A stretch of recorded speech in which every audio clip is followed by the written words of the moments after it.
This document came out from a necessity. We wanted to have a voice in this historic moment in the context of the pandemic and of the Next Generation EU as an opportunity not to be missed to remedy to structural problems undermining our country's development for decades.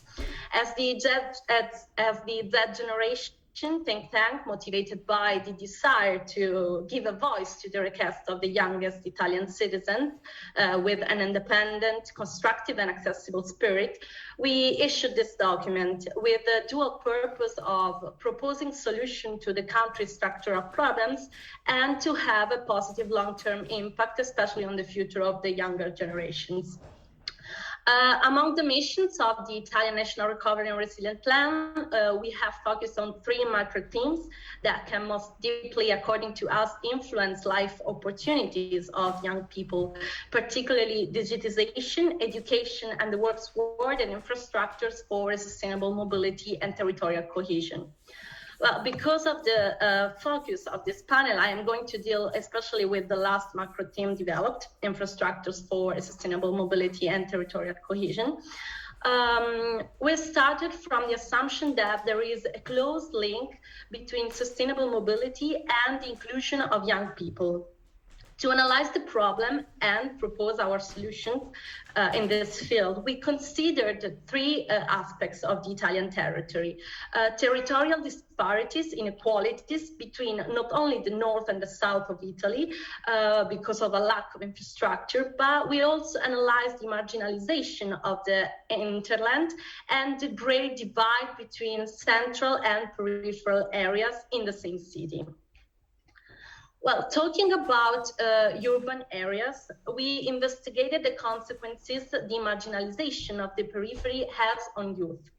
The fracture between the city and the hinterland is a global phenomenon, but the Italian case is particularly emblematic. If the main municipalities of the metropolitan city gather about 10 million people, more than 75% of them live in peripheral areas where the economic hardship is felt the most. The inhabitants of the periphery indicate a greater difficulty in accessing most of the services, even the most basic ones, because these are absent in the peripheral areas, and there is a lack of connection to reach the places where these services are provided. This is clearly symptomatic of a lack of equal opportunities from an economic, cultural, and social point of view between the citizens. There are significant differences in terms of schooling rate, graduation in university enrollment rates, which are then clearly reflected in job and income prospects. So from an environmental point of view, the inefficiency of public transport could be reflected also in the fact that the private car is the preferred means of transport. Italy is one of the most motorized countries in Europe, with almost 650 cars per 1,000 inhabitants. But the car presents a lot of negative externalities in terms of air pollution and congestion. And let's remember that this could be potentially an obstacle for the youngest, who usually don't have their own car, either because they are too young to get a drive license or since they cannot afford it.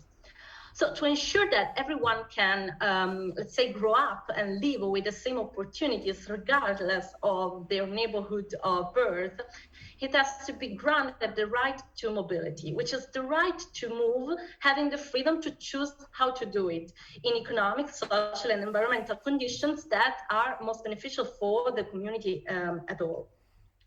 So starting from the assumption that a sustainable mobility means a less polluting, a more equitable and accessible mobility, we search for a solution capable to provide viable alternatives to the polluting private cars.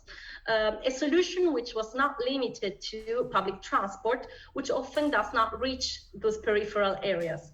So, of course, there is a necessity to invest to renew and enlarge the existing public transport network to make it greener, let's say, but this could be not enough. Sharing mobility services can also provide a significant added value as they can make a concrete contribution to the spread of more environmentally friendly forms of mobility, such as bikes, electric cars, electric motorbikes, without requiring or constructing new infrastructures. But still, they could prove to be not enough. Indeed, it has been shown that these new forms of mobility, new mobility solutions, even if they are known, they are little used because there are problems of comfort, of flexibility of the service, high prices, complexity of use, and so people in this case prefer to use their own cars. So our proposal is based on the concept of mobility as a service. What is mobility as a service, or MaaS? It consists of a full integration among different mobility services, which are both public transport and sharing mobility. And in particular, the idea is to use a single platform through which the users can plan their movements in real time, taking advantage of mobility services provided by different operators through a single method of payment. More simply, the user enters the platform. He provides his point of departure and arrival.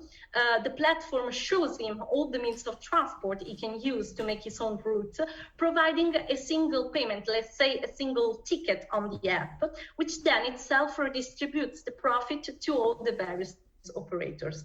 Of course, there are several barriers, normative, cultural, the reticence, we can say, of the operators to share their own data, which is a fundamental part of the implementation of the MaaS. But the potential is very big. What are in fact the benefits of this system?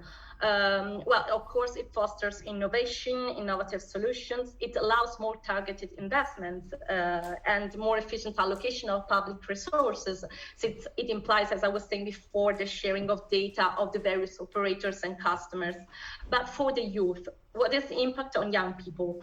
Of course, the fact that MaaS provides a clear incentive to use more sustainable transport solutions contributes in the long term to a reduction of air pollution.